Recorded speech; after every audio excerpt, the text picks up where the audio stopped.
Assalamualaikum warahmatullahi wabarakatuh. Baiklah, pada kesempatan ini saya akan menceritakan sejarah peristiwa Rengas Dengklok. Peristiwa Rengas Dengklok ialah salah satu peristiwa penting dalam sejarah Indonesia yang terjadi pada 1945,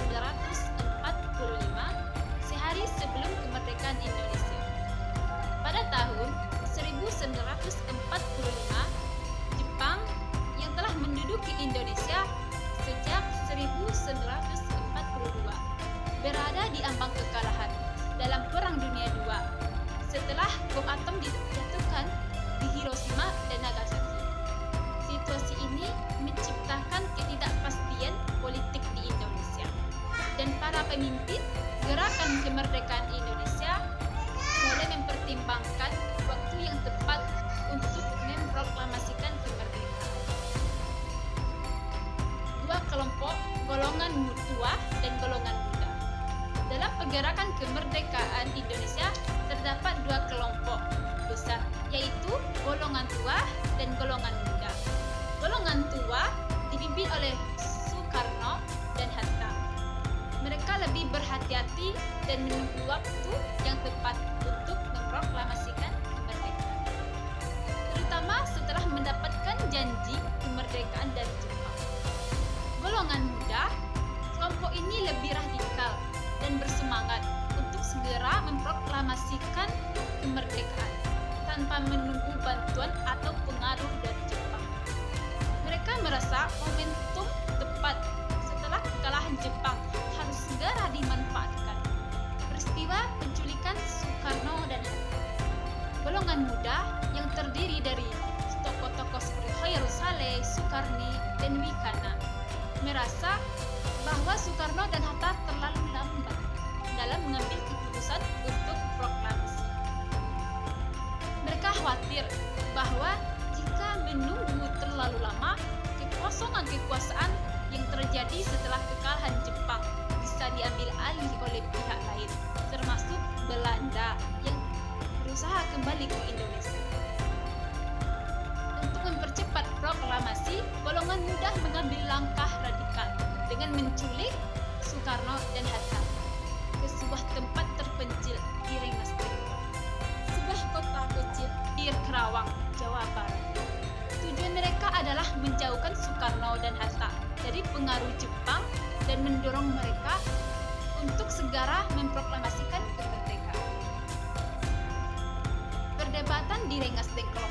Di Rengas Dengklok terjadi perdebatan antara Soekarno dan Hatta dengan golongan muda.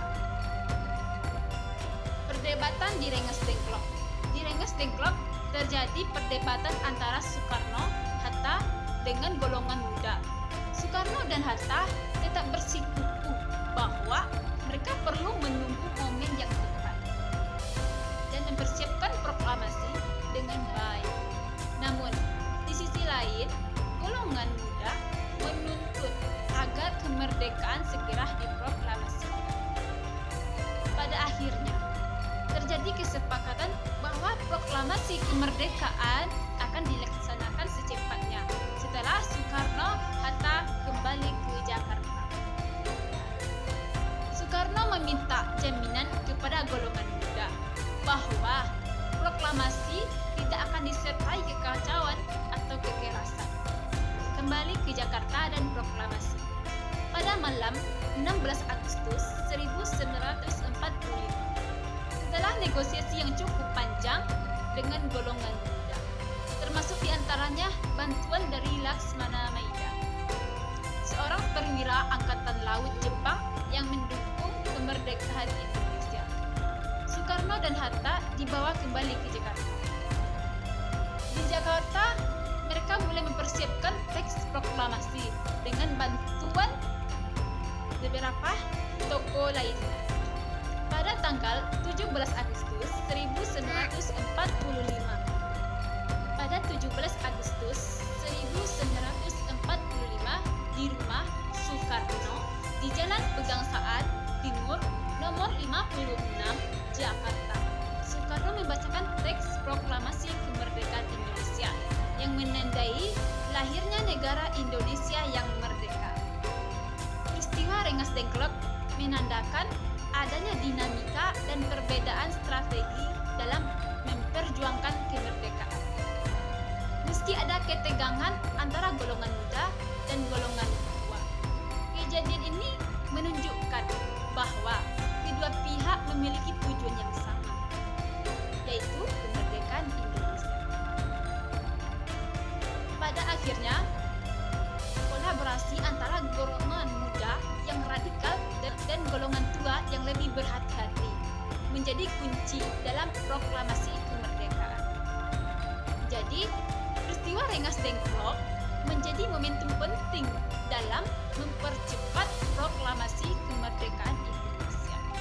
Tekanan dari golongan muda terhadap Soekarno dan Hatta mempercepat pengambilan keputusan, sehingga pada 17 Agustus 1945 kemerdekaan Indonesia berhasil diproklamasikan. Proklamasi. Kami, bangsa Indonesia, dengan ini menyatakan kemerdekaan Indonesia.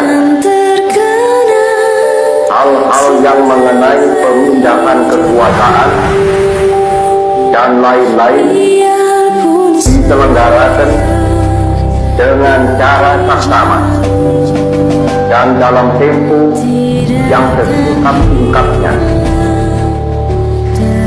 Atas nama sekalian rakyat, saya mengucapkan beribu-ribu terima kasih atas pengumuman ini hari, yaitu hendak dilantiknya dengan lekas Panitia Persiapan Kemerdekaan Indonesia.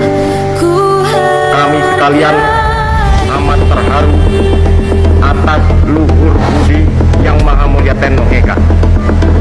Kami sekalian akan membantu dengan keras segenap pekerjaan Panitia Persiapan Kemerdekaan agar supaya bisa berdiri dengan lekas, teguh, kekal dan abadi negara Indonesia merdeka.